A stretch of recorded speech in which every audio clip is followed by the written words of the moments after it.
الحمدللہ عز و جل آج دعوت اسلامی کے شعبہ پروفیشنل فورم کی طرف سے مختلف شعبہ زندگی سے تعلق رکھنے والے عاشقان رسول عالمی مدنی مرکز فیضان مدینہ میں موجود ہیں۔ رب کریم ہم سب کا جمع ہونا اپنی بارگاہ میں قبول فرمائے اور آج کے اس پروگرام آج کے اس اجتماع کی برکتیں ہم سب کو نصیب فرمائے۔ درود پاک پڑھنے کے بے شمار فضائل و برکات ہیں، کئی احادیث، کئی واقعات ہمیں فضائل درود میں ملتے ہیں، اور درود پاک کب کب کیسے کیسے کام آتا ہے یقیناً جب پڑھتے ہیں تو ایمان تازہ ہو جاتا ہے۔ ایک بڑی پیاری حدیث جو میرے شیخ طریقت امیر اہل سنت نے ایک بڑی پیاری کتاب لکھی ہے، میں آپ کو ریفر بھی کروں گا کہ وہ بکلٹس ضرور حاصل کریں، اربعین عطار کے نام سے، جس میں آپ نے مختلف حدیثوں کو جمع کیا ہے۔ اربعین عطار کا والیوم نمبر 2 ہے، قسط نمبر 2 ہے، اور اس کا پیج نمبر 16 اور حدیث پاک نمبر بھی 16 ہے۔ دا بیوٹیفل حدیث۔ میں اگر اس حدیث کو بیان کرنے سے پہلے اگر ایک کوسچن کر لوں کہ ہم میں سے کون کون چاہتا ہے کہ اللہ پاک میرے دل کو روشن فرما دے؟ لیکن ہر کوئی چاہتا ہے۔ کون مسلمان ہوگا جو نہ چاہے کہ میرا دل نورانی ہو جائے، میرا دل روشن ہو جائے؟ But what is the way to make your heart enlighten? کیسے ہمارا دل روشن ہوگا، کیسے نورانی ہوگا؟ تو آئیے انہی سے پوچھ لیتے ہیں جن کا دل رب نے نورانی بنایا ہے، جن کا دل کیسا تھا، مبارک دل کہ جس کو ایک بار نہیں آپ کی حیات طیبہ میں 4 بار آپ کے دل مبارک میں نور کو داخل کیا گیا، سینے کو کھولا گیا۔ شق صدر جو ہے یہ نبی پاک کا معجزہ ہے۔ اور دل اقدس کیسا ہے کہ اعلیٰ حضرت لکھتے ہیں نا کہ تو جو چاہے تو ابھی میل میرے دل کے دھلیں، تو جو چاہے تو ابھی میل میرے دل کے دھلیں، کہ خدا دل نہیں کرتا کبھی میلا تیرا۔ وہ آقا فرما رہے ہیں، وہی فارمولہ دے رہے ہیں کہ دل روشن کیسے ہو سکتا ہے۔ ویری شارٹ اینڈ سویٹ حدیث پاک۔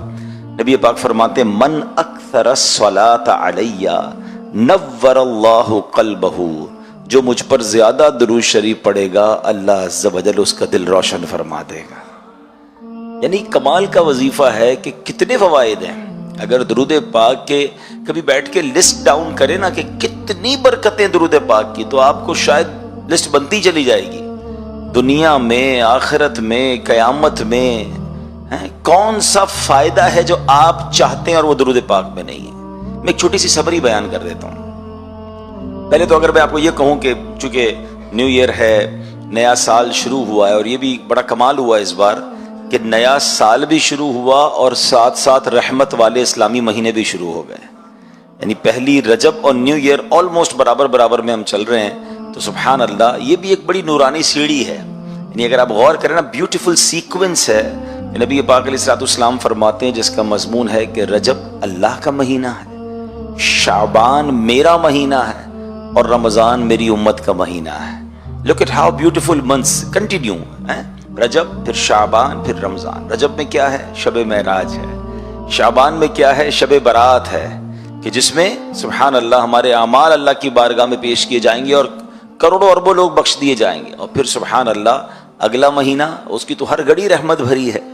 رجب، رمضان میں پہلا عشرہ، عشرہ رحمت، عشرہ مغفرت، پھر جہنم سے آزادی کا عشرہ، اور پھر وہ رات جس کو شب قدر فرمایا گیا۔ تو سبحان اللہ کنٹینیوسلی بلیسنگز، برکتیں، باؤنٹیز، ٹھیک ہے نا؟ تو اب انشاءاللہ آج کے بیان میں میری کوشش ہوگی کہ ہم کچھ نیو ایئر کی پلاننگ کریں۔ نیو ایئر ریزولوشنز پر بڑی بات ہوتی ہے کہ جناب یہ سال آپ کیسا گزارنا چاہتے ہیں، زندگی میں کیا بدلاؤ لانا چاہتے ہیں۔ تو لیٹس سٹارٹ فرام درود پاک، کیونکہ اگر میرا 2025 میں دل ہی روشن ہو جائے تو اس سے اچھا فیصلہ کیا ہوگا؟ دل ہی نورانی ہو جائے تو اس سے اچھا ڈیسیژن کیا ہوگا؟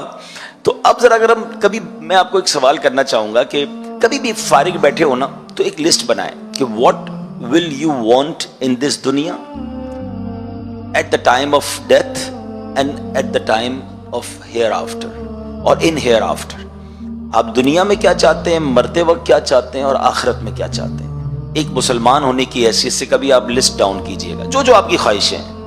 اور میں اب چند حدیثوں کا خلاصہ آپ کی طرف بڑھاتا ہوں یا روایتیں ہیں یا حدیثیں ہیں، اس کو یوں سمجھ لیں گلدستہ آپ کی طرف بڑھاتا ہوں، ہر جملے پر آپ سبحان اللہ بھی اللہ کے ذکر کی نیت سے کہتے جائیے گا تو انشاءاللہ جنت میں درخت بھی لگتا جائے گا۔ آپ اگر چاہتے ہیں کہ آپ کی عزتوں میں اضافہ ہو تو درود پاک پڑھیے، آپ چاہتے ہیں کہ آپ کی روزی میں برکت آ جائے، آپ درود پاک پڑھیے، آپ چاہتے ہیں کہ ذلت و رسوائی سے محفوظ رہیں تو درود پاک پڑھیے، آپ چاہتے ہیں بیماریاں دور ہو جائیں تو درود پاک پڑھیے، آپ چاہتے ہیں چہرہ روشن ہو جائے اور دل نورانی ہو جائے تو درود پاک پڑھیے، آپ چاہتے ہیں آپ کی زبان میں تاثیر آ جائے، آپ کی باتیں لوگوں کو سمجھ آنے لگ جائیں، آپ کی باتیں دل میں اترنے لگ جائیں، آپ درود پاک پڑھیے، آپ چاہتے ہیں کہ جناب قرضے سے، پریشانی سے، ٹینشن سے آپ دور رہیں، بلاؤں سے دور رہیں تو درود پاک پڑھیے، آپ چاہتے ہیں کہ مرتے وقت نبی پاک کا دیدار نصیب ہو جائے تو درود پاک پڑھیے، آپ چاہتے ہیں کہ ایسے قبر میں جاؤں جیسے نبی پاک اپنے ہاتھوں سے قبر میں اتار رہے ہیں تو درود پاک پڑھیے، آپ چاہتے ہیں قیامت تک میری قبر میں نور مصطفیٰ جگمگاتا رہے تو درود پاک پڑھیے، اچھا آپ چاہتے ہیں کہ محشر کے دن نبی پاک کے پرچم تلے اٹھنا نصیب ہو تو درود پاک پڑھیے، حوض کوثر پر جاؤں تو میرے آقا مجھے پہچان لیں تو درود پاک پڑھیے، اور آپ چاہتے ہیں حساب کتاب آسانی سے ہو جائے تو درود پاک پڑھیے، آپ چاہتے ہیں جنت میں آقا اپنے ساتھ لے جائیں تو درود پاک پڑھیے، مدینے جانا چاہتے ہیں تو درود پاک پڑھیے، اور نبی پاک کی دید کرنا چاہتے ہیں تو درود پاک پڑھیے۔ اب مجھے سچ بتاؤ کچھ باقی رہ گیا ہے؟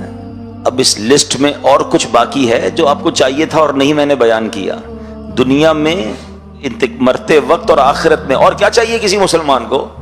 کہ روزی میں برکت رہے، قرضوں میں ڈوبا نہ رہوں، پریشانیوں سے بچتا رہوں، عزتوں میں اضافہ ہو، دل روشن ہو جائے، مرتے وقت آقا کا دیدار ہو جائے، آقا جنت میں ساتھ لے جائے، واٹ ایور آئی نیڈ۔ میں نے جتنی باتیں بیان کی ہیں اگر کچھ لوگوں کا مطالعہ ہوگا تو شاید انہیں ہر جملے پر کوئی روایت یاد آ رہی ہوگی، کہ ساری باتیں کم و بیش حدیثوں میں اور روایتوں میں صراحتاً موجود ہیں۔ مجھے بتاؤ نا، اتنا کچھ ہو درود پاک میں اور پھر بھی میں درود پاک نہ پڑھوں، پھر بھی جناب فضول باتیں تو جتنی کروانی ہے کروا لیں، مگر میرے پورے ٹائم ٹیبل میں کوئی درود ٹائم نہ ہو۔ ایسا نہ کریں۔ Let's make a beautiful resolution, beautiful intention from today, کہ آج سے یہ نیت کر لو کہ انشاءاللہ اب روزانہ کثرت کے ساتھ درود پاک پڑھیں گے انشاءاللہ۔ یعنی زبان جو ہے نا، یقین کریں، میں آپ کو بلیو کریں، اگر جن کی عادت ہے یا جن کی جو عادت کریں گے وہ خود دیکھیں گے، اگر زبان ذکر و درود سے ترک کر دی نا آپ نے، آپ کے بہت سارے پرابلمز، کلیمٹیز خود ہی خود حل ہونا شروع ہو جائیں گے، کیونکہ اللہ کا ذکر رحمتیں لاتا ہے، نبی پاک کا ذکر رحمتوں کی برسات کرتا ہے، تو رحمت برسے گی تو ٹینشن دوری ہوگی نا، ٹھیک ہے نا؟ اللہ کا ذکر نہیں کرتے کچھ لوگ، پورا پورا دن گزر جاتا ہے، حالانکہ کتنی the best easy good deed, easiest good deed جو ہے، آسان ترین نیکیوں میں سے یہ نیکی ہے کہ بندہ ذکر الہی کرتا رہے، درود پاک پڑھتا رہے، بیٹھے بیٹھے نیکیاں مل رہی ہیں نا۔ آپ جاب کرتے ہوں گے، آپ کاروبار کرتے ہوں گے، جاتے ہیں آفس پر، کام کرتے ہیں، ٹائم دیتے ہیں، تب جا کے کچھ ارننگ ہوتی ہے، ادھر تو بیٹھے بیٹھے رحمتوں کی برسات شروع ہو سکتی ہے۔ کہیے سبحان اللہ، الحمدللہ، اللہ اکبر۔ میں نے جب شروع کیا تو گھڑی میں 3:03 ہو رہے تھے فیضان مدینہ کے، ابھی بھی اتری ہیں، یعنی 1 منٹ بھی آگے نہیں بڑھی گھڑی، اور میں نے کیا کما لیا اور آپ نے کیا کما لیا، اللہ قبول فرما لے۔ حدیث پاک کا مضمون ہے، جو ایک بار سبحان اللہ کہے جنت میں درخت لگا دیا جاتا ہے، الحمدللہ پر جنت کا درخت ہے، اللہ اکبر پر جنت کا درخت ہے۔ اور آپ کو پتہ ہے تمام اذکار میں، تمام ذکر میں سب سے بڑا ذکر، افضل ذکر کون سا؟ افضل الذکر لا الہ الا اللہ، حدیث پاک ہے۔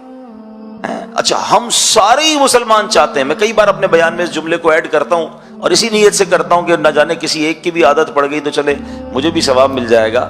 اگر میں آج یہ سوال کروں آپ سب سے، کون کون چاہتا ہے مرتے وقت کلمہ نصیب ہو؟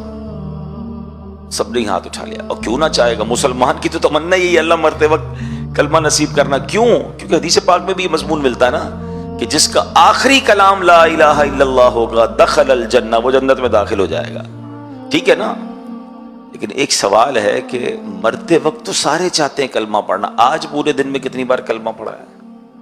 پچھلے پورے ہفتے میں کتنی بار ہم نے کلمہ پڑھا ہے؟ یعنی جیتے جی کلمہ پڑھنے کے لیے تیار نہیں ہے، مرتے وقت سارے ہی کلمہ چاہ رہے ہیں۔ بھائی روز پڑھے نا، کوئی ایک تسبیح تو کلمے کی روز پڑھیں، افضل الذکر ہے، اور لا الہ الا اللہ کہنے پر بھی جنت میں درخت لگا دیا جاتا ہے۔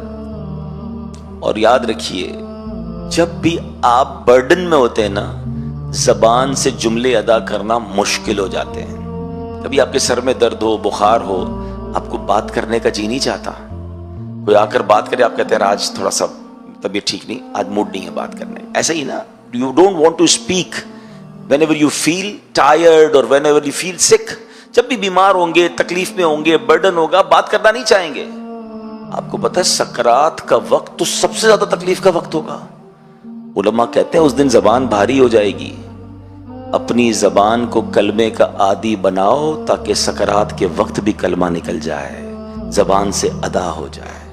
تو let's make a beautiful intention. آج نیت کر لیں، پہلی نیت انشاءاللہ بیان چلے گا اسی طرح کہ ہم انشاءاللہ کچھ نیتیں اور کچھ پلانز کریں گے۔ اپنے فیوچر پلاننگ پر بات آج کر لیتے ہیں نا کہ اس سے اچھا کون سا ٹائم ہوگا۔ ہم شکریہ ادا کرتے ہیں دعوت اسلامی کی مجلس کا کہ سال کے شروع میں اور رجب کے شروع میں، دونوں کمال کے مہینوں میں ہمیں بلا لیا گیا ہے، اور ہم اپنی زندگی کے بارے میں کچھ اہم ڈیسیشنز، کچھ اہم پلان کر لیتے ہیں۔ تو فرسٹ انٹینشن از کہ انشاءاللہ اب روزانہ اللہ اور اس کے رسول کا ذکر کروں گا انشاءاللہ، اور اس کے لیے وقت نکالیں۔ صرف نیت سے کام نہیں ہوگا، you have to make your schedule. اب آپ کہیں حضرت بزی لائف ہے، الگ سے ٹائم کہاں سے نکالیں؟ آپ اپنے ٹائم کے اندر ہی ٹائم نکال سکتے ہیں۔ بہت سارے ایسے ٹائم ہوتے ہیں جو فارغ ہوتے ہیں۔ آپ ڈرائیو کرتے وقت فارغ ہوتے ہوں گے، آپ ٹریول کرتے وقت آپ کی ظاہر ہے اس وقت کوئی ایکٹیویٹی تو نہیں ہے نا، اس وقت ذکر کر لیں۔ آپ پلان کر لیں کہ جب بھی ٹریول کروں گا میری زبان درود پاک پڑے گی، ذکر اللہ کرے گی، تسبیح جیب میں رکھنا شروع کر دیں، گاڑی میں رکھنا شروع کر دیں۔ جب بھی واک کریں تو واکنگ ٹائم کو ذکر درود ٹائم بنا دیں، مزے کو مزہ آ جائے گا، آپ حیران ہو جائیں گے اتنے سارے ذکر اور اتنے سارے درود پڑھ لیں گے آپ۔ بس بات یہ کہ ذہن بننے کی دیر ہے کہ یار میں یہ چنک آف ٹائمز جو ہیں اس کو یوز کروں۔ اب آتے ہیں جو رجب کا مہینہ ہے، اس مہینے کی کیا کمال کی بات ہے؟ جیسے میں نے کہا تینوں کمال کے مہینے ہیں، اللہ کا مہینہ ہے، اور رجب کے بارے میں یہ جو سیکوینس ہے اس کے بارے میں علامہ صفوری رحمۃ اللہ تعالی بڑی پیاری بات فرماتے ہیں۔ گویا یہ بھی ایک پلاننگ دے رہے ہیں۔ کیا فرماتے ہیں؟ رجب بیج بونے کا مہینہ ہے، شعبان ان بیجوں پر پانی ڈالنے کا مہینہ ہے، اور رمضان فصل کاٹنے کا مہینہ ہے۔ ہارویسٹنگ اسی طرح ہوتی ہے نا کہ پہلے سیڈنگ ہوتی ہے، پھر واٹرنگ ہوتی ہے، اور پھر کٹنگ، پھر لوگ اپنی فصل اٹھاتے ہیں۔ تو کیوں بیوٹیفل سیکوینس بیان کر دی، پھر اس کو انٹرپریٹ بھی کیا، اس کی وضاحت بھی کی۔ فرماتے ہیں جو کوئی شخص رجب میں عبادت کا بیج نہیں بوتا، شعبان میں ان بیجوں پر اپنے آنسوؤں سے پانی نہیں ڈالتا، آبیاری نہیں کرتا، وہ رمضان میں رحمت کی فصل کیسے کاٹائے گا؟ If you want to cut، اگر آپ چاہتے ہیں کہ رمضان میں مجھے رحمت کی فصل ملے تو بیج ڈالنا ہے نا، ابھی عبادت کا بیج ڈالیں، رجب کے روزے رکھیں۔ جنت کی ایک نہر ہے جس کا نام ہی رجب ہے، اور اس نہر سے ملے پانی ہی وہی پیئیں گے، پلایا ہی انہیں جائے گا دودھ سے زیادہ سفید، شہد سے زیادہ میٹھا پانی جو رجب کا روزہ رکھنے والا ہوگا۔ رجب کا ایک روزہ رکھ کے اس کو اس میں سے پانی پلایا جائے گا۔ تو آج کل یقین کریں بڑے سافٹ ڈیز ہیں، بڑی آسانی سے روزہ ہو جاتا ہے، 6 بجے کے قریب افطار ہو جاتا ہے۔ تو اگر تھوڑا سا پلان کر لیں اپنے شیڈیول کو، پورا ہفتہ نہیں تو کم از کم ہفتے میں 1-2 دن ویکینڈز پر روزے رکھنا شروع کر دیں، تو یہ ایک وہ نیکی ہے جو ایکسٹرا آپ کے نامہ اعمال میں بہت زبردست اضافہ ہو جائے گا۔ اور اس کے فضائل سبحان اللہ، نفلی روزوں کے جو فضائل ہیں، پھر فرض روزوں کی عادت آسان ہو جائے گی۔ آپ دیکھیں رمضان میں ان لوگوں کو کوئی ڈیفیکلٹی نہیں ہوتی روزہ رکھنے میں، جو پورا سال نفلی روزے رکھتے رہتے، تھوڑے تھوڑے رکھتے رہتے ہیں، ان کے لیے نارمل ہو جاتا ہے۔ اور کچھ لوگوں کے لیے رمضان بڑا ڈیفیکلٹ ہو جاتا ہے کیونکہ وہ روزے ہی نہیں رکھتے پورا سال، تو اب ان کے لیے اچانک سے سب چیزیں چھوڑنا ڈیفیکلٹ ہو جاتا ہے۔ تو فار دا پریپریشن آف رمضان اچھی نیتوں کے ساتھ ہمیں رجب شعبان میں روزے بھی رکھنے چاہیے۔ ایک اور بڑا کمال کا ہمیں یوں سمجھے کہ ایک دن آنے والا ہے، اور اس میں آلموسٹ 40 ڈیز رہ گئے ہیں، اور وہ دن ہے، وہ رات ہے Shab Barat. That will be the night of accountability. یہ وہ رات ہے جب میرے اور آپ کے نامہ اعمال اللہ کی بارگاہ میں پیش کیے جانے ہیں۔ آپ کاروبار کرتے ہوں گے، جاب کرتے ہوں گے، آپ کو کہیں نہ کہیں سالانہ کوئی رپورٹ پیش کرنی پڑتی ہے، آڈٹ بھی ہوتا ہے۔ کتنی فکر ہوتی ہے کہ رپورٹ صحیح بن جائے۔ جو اکاؤنٹس میں کام کرتے ہیں انہیں پتہ ہے کہ ٹیکس رپورٹ کے لیے بڑی پریپریشن کرنی پڑتی ہے کہ ٹیکس کے ریٹرن سے پہلے ساری رپورٹ ٹھیک ہو، ورنہ کہیں ریٹرن میں پرابلم نہ ہو جائے۔ اسٹاک رپورٹس لوگ بنا رہے ہوتے ہیں کہ جناب اسٹاک آڈٹ ہوگا تو کہیں اسٹاک میں کمی ہوئی تو باس کو جواب دینا مشکل ہو جائے گا۔ ہر زندگی کے ہر شعبے میں کہیں نہ کہیں کوئی رپورٹنگ ہو رہی ہوتی ہے، مگر یہ رپورٹ کہاں جائے گی؟ یہ رپورٹ اللہ کی بارگاہ میں جائے گی. شب برات کو میرے آپ کے نامہ اعمال اللہ کی بارگاہ میں پیش کیے جائیں گے. تو اس کی کوئی پریپریشن، اس کی کوئی تیاری ہے. تو اب ہم نے کرنا یہ ہے کہ یہ جو 40 ڈیز رہ گئے نا، یہ ہمارے بک آف ڈیٹ کے لاسٹ پیجز ہیں. یاد رکھیے گا، یہ پورے سال کی جو رپورٹ ہوتی ہے نا، نامہ اعمال لکھا جاتا ہے، تو یہ 40 ڈیز کے لاسٹ پیجز ہیں. کوشش کریں کہ ان لاسٹ پیجز میں گناہ نہ ہوں، نیکیاں زیادہ ہوں، تاکہ یہ لاسٹ پیجز بڑے اچھے ہو جائیں اللہ کی بارگاہ میں پیش ہونے کے لیے. پھر جیسے 15 شعبان کے بعد کے دن ہے، وہ فرسٹ پیجز ہوں گے نیکسٹ ایئر کی بک آف ڈیٹ کے، اس کو اچھا کر لیں تو اللہ کی رحمت سے شروع اور آخر کے پیجز اچھے ہو جائیں گے.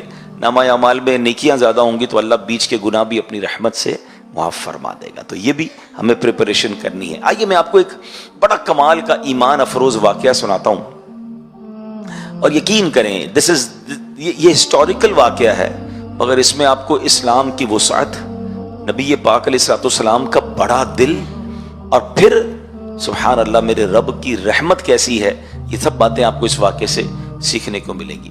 پہلے تو یہ آپ کو یاد ہونا چاہیے کہ سرکار دو عالم صلی اللہ تعالی علیہ وسلم کے ایک بڑے ہی پیارے چہیتے صحابی اور چچا، وہ کون ہیں؟ حضرت حمزہ رضی اللہ تعالیٰ، امیر طیبہ، ٹھیک ہے نا، جو گئے مدینہ شریف تو سید الشہداء رضی اللہ تعالیٰ عنہ کی مزار پر حاضری دی ہوگی جبل احد پر. تو سید الشہداء سیدنا حمزہ رضی اللہ تعالیٰ عنہ کو جس نے شہید کیا، ٹھیک ہے، اس کا نام تھا وحشی. وہ ایک حبشی غلام تھے، اور ان کو آرڈر دیا تھا ایک خاتون نے کہ آپ نے جا کر حضرت حمزہ کو ٹارگٹ کر کے آپ نے شہید کرنا. ان کو اس خاتون کو بدلہ لینا تھا بدر کا. بدر کے مارکے میں حضرت حمزہ کے ہاتھوں بہت سارے غیر مسلم شہید ہلاک ہوئے تھے، تو اب اس کا ریونج تھا. لیکن اس ریونج میں ایک اور کام ہوا کہ حضرت حمزہ کو شہید کرنے کے بعد معاذ اللہ آپ کے جسم کو کاٹا گیا اور آپ کے جگر کو بھی چبایا گیا. اور یہ نبی پاک علیہ الصلوۃ والسلام کے لیے بہت تکلیف دہ تھا. ایک تو پیارے آقا بہت کلوز تھے حضرت حمزہ رضی اللہ تعالیٰ سے، اور جب یہ معاملہ ہوا تو آپ بڑی غمگین ہو گئے. بہت آنسو نبی پاک کی آنکھوں سے بہے، اور نبی پاک بہت یاد فرماتے. اتنا پیار تھا کہ پیارے آقا علیہ الصلوۃ والسلام کونین کے والی ہوتے ہوئے کم و بیش ہر ہفتے حضرت حمزہ رضی اللہ تعالیٰ عنہ اور شہداء احد کی مزار پر کرم فرمانے کے لیے تشریف لاتے تھے. ابھی آپ غور کریں کہ نبی پاک کسی کی قبر پر چلے جائیں تو پھر اس کی رحمتوں کا عالم کیا ہوگا، تو اس پر رحمتوں کی برسات کا عالم کیا ہوگا. تو اتنا کلوز ریلیشن، لیکن وسعت قلبی، معافی اور درگزر اور اسلام سے محبت دیکھیں. اچھا یاد رہے کہ اس خاتون نے بھی، حضرت ہندہ نے بھی اور حضرت وحشی نے بھی پھر اسلام قبول کر لیا. اب یہ دونوں صحابی ہیں، تو اب ہم ان کے بارے میں کوئی مائنس بات نہیں کریں گے. جب اللہ رسول نے معاف کر دیا تو ہم کون ہوتے ہیں بات کرنے والے. مگر میں بتانے کے لیے کہہ رہا ہوں کہ کتنا بڑا معاملہ تھا یہ. لیکن ہوا کیا کہ نبی پاک علیہ الصلوۃ والسلام نے اپنا ایک قاصد بھیجا، اپنا ایک نمائندہ بھیجا. کس کے پاس؟ حضرت وحشی کے پاس، جو اس وقت ایمان نہیں لائے تھے، کہ وحشی کو جا کر اسلام کی دعوت دو. اب آپ غور کریں کتنی بڑی مہربانی تھی. معاف تو کر دیا، مگر کسی کو کفر سے نکال کر اسلام میں داخل کر دینا، اس پر کتنا بڑا احسان ہے. اس کی تو آخرت بن جائے گی نا. تو جب نبی پاک علیہ الصلوۃ والسلام کے جو نمائندہ تھے وہ وحشی کے پاس پہنچے اور ان کو اسلام کی دعوت دی، تو انہوں نے بڑا کمال کا ذکر کر دیا. وہ کہتے ہیں کہ تمہارے نبی علیہ الصلوۃ والسلام سے جا کر کہو کہ اے محمد صلی اللہ علیہ وسلم، آپ مجھے اسلام کی دعوت کیسے دے رہے ہیں؟ کیونکہ آپ تو فرماتے ہیں جس نے کسی جان کو قتل کیا یا اللہ کا شریک ٹھہرایا یا بدکاری کی، قیامت کے دن اس کا عذاب دگنا کر دیا جائے گا اور وہ ہمیشہ اس میں رہے گا. میں نے تو سارے کام کیے ہیں، میں نے تو یہ سارے کام کیے. میں قتل بھی تو کیا تھا نا، حضرت حمزہ کو شہید کر دیا تھا، اور باقی سارے کام تو میں نے تو یہ سارے کام کیے. تو آپ مجھے اسلام کی دعوت کیسے دے رہے ہیں؟ میرے لیے کوئی رخصت ہے؟ میں اسلام قبول بھی کر لوں اور بخشا بھی نہ جاؤں تو پھر کیا فائدہ اسلام قبول کرنے کا؟ آپ سوچیں، نیگوشیشن ہو رہی ہے. حالانکہ یہ وہ شخصیت ہے جنہوں نے نبی پاک کے چچا کو شہید کیا ہے. قاصد آئے کہتے ہیں وحشی تو یہ کہہ رہے ہیں یا رسول اللہ کہ میں نے تو یہ سارے غلط کام کیے ہیں، تو میرے لیے کوئی رخصت ہے کہ نہیں ہے؟ اللہ اکبر. تو اب کیا ہوا؟ سبحان اللہ. اب اللہ کریم کی بارگاہ سے ایک آیت نازل ہوتی ہے. قرآن میں یہ آیت نازل ہوتی ہے، الا من تاب وآمن وعمل عملا صالحا. ترجمہ کنز ایمان، مگر جو توبہ کرے اور ایمان لائے اور اچھا کام کرے. یعنی توبہ کر لے، ایمان لے آئے اور اچھے کام کرے، اب اس کے لیے گنجائش بن جائے گی، اس کی مغفرت ہو جائے گی۔ یہ قاصد گیا واپس اگین میسنجر وحشی کے پاس کہ تمہارے لیے آیت آ گئی ہے اور دیکھو یہ ریلیف ملا ہے۔ وحشی کہتے ہیں ہو سکتا ہے میں ان چیزوں پہ عمل نہ کر سکوں، میں نیک عمل نہ کر سکوں، میں پراپر توبہ نہ کر سکوں، ایمان تو لے آؤں گا، تو اس میں گارنٹی تو نہیں ہے، کوئی اور رخصت ہے؟ اب غور کریں کہ اللہ کریم کی رحمت کا عالم کیا ہے اور نبی پاک کی وسعت قلبی کا عالم کیا ہے۔ پھر قاصد واپس آیا، کہتے ہیں وحشی کہتا ہے مجھے امید ہے کہ نہ کر سکوں اگر میں ان تمام باتوں پر عمل، تو پھر کیا ہوگا میرا؟ ایک اور قرآن کی آیت نازل ہوئی، ہائے ہائے اللہ کی رحمت تو دیکھیں۔ قرآن میں رب ارشاد فرماتا ہے ان اللہ لا یغفر ان یشرک بہ ویغفر ما دون ذلک لمن یشاء۔ اب کیا اس آیت میں حکم ہوتا ہے؟ اللہ فرماتا ہے بے شک اللہ اسے نہیں بخشتا کہ اس کے ساتھ کفر کیا جائے، اور کفر سے نیچے جو کچھ ہے جسے چاہے معاف فرما دیتا ہے۔ یعنی کفر کے بعد تو آلموسٹ سب معاف ہو گیا نا۔ وہ واپس گئے وحشی کے پاس، مبارک ہو دوسری آیت آ گئی ہے، اب تمہارے لیے اور ریلیف آ گیا ہے۔ وحشی کہتا ہے اس پہ بھی اللہ نے یہ فرمایا نا اللہ جسے چاہے معاف کرے، ہو سکتا ہے مجھے معاف نہ کرے۔ لک ایٹ دی وے، اس پہ تو اللہ نے یہ فرمایا نا اللہ جسے چاہے معاف کر دے، تم نہ مجھے معاف نہ کیا تو مجھے تو گارنٹی چاہیے، کوئی رخصت ہے میرے لیے؟ اللہ اکبر۔ پھر قاصد آتا ہے کہتا حضور وحشی تو یہ کہہ رہے ہیں۔ اللہ اکبر۔ اب قرآن کی ایک اور آیت نازل ہوتی ہے، اب ذرا یہ آیت سنیے گا، میرے رب کی مہربانی دیکھیں۔ اللہ فرماتا ہے کل یا عبادی الذین اسرفوا علی انفسہم لا تقنطوا من رحمت اللہ ان اللہ یغفر الذنوب جمیعا انہ هو الغفور الرحیم۔ اللہ فرماتا ہے تم فرماؤ اے میرے وہ بندوں جنہوں نے اپنی جانوں پر زیادتی کی، اللہ کی رحمت سے نا امید نہ ہو، بے شک اللہ سب گناہ بخش دیتا ہے، بے شک وہی بخشنے والا مہربان ہے۔ خود اعلان ہو گیا کہ رحمت سے مایوس نہیں ہونا ہے، اللہ سب بخش دیتا ہے۔ اب وحشی کے پاس پھر قاصد گئے، third time. Look at the way of نیکی کی دعوت آف اسلام، کہ کسی طرح بندہ مسلمان ہو جائے۔ اب وحشی کہتے ہیں ہاں اس میں گارنٹی ہے، یہ جو آیت ہے اس میں گارنٹی۔ وہ مسلمان ہو گئے، جب وہ مسلمان ہوئے ان کے ساتھ کچھ ساتھی تھے وہ بھی مسلمان ہو گئے۔ اب صحابہ کرام علیہم رضوان نے بڑا پیارا نبی پاک سے سوال کیا، حضور یہ جو آفر، یہ جو رخصت، یہ جو ریلیف قرآن پاک میں آیا ہے صرف وحشی کے لیے یا ہمارے لیے بھی ہے؟ نبی پاک فرماتے ہیں یہ تمام مسلمانوں کے لیے ہے۔ ہائے ہائے ساڈا بھی کم ہو گیا نا۔ اب ذرا غور کیجئے کہ یہ آیت کریمہ کتنی کمال کی، اور اس پورے واقعے میں کتنے لیسن ہیں۔ میں کہوں ہم میں سے کوئی ایسا نہیں ہے جس کو کسی نے ایسی تکلیف دی ہو، پاسبل ہی نہیں ہے نا کہ ایسے کیسے تکلیف کو دے جو حضرت وحشی کی طرف سے نبی پاک کو پہنچی تھی۔ مگر دل اقدس دیکھیں، معافی دیکھیں، درگزر دیکھیں کہ نہ صرف معاف کر دیا بلکہ اسلام قبول کرنے کے لیے قاصد بھیجا، اور وہ ریکوائرمنٹ کرتے رہے، وہ آرگیومنٹ کرتے رہے، نیگوشیشن کرتے رہے، اور پیارے آقا ان کے لیے ریلیف کوئی نہ کوئی صورت بن جائے۔ کیا ہم ایسا کبھی سوچ سکتے ہیں؟ ہم کیا کسی تکلیف دینے والے کو معاف کرتے ہیں؟ کیا ہم درگزر کرتے ہیں؟ غور کیجئے، ہمارے بہت سارے پرابلمز کی ایک بڑی وجہ یہ ہے کہ ہم ریونج لینے کا سوچتے ہیں۔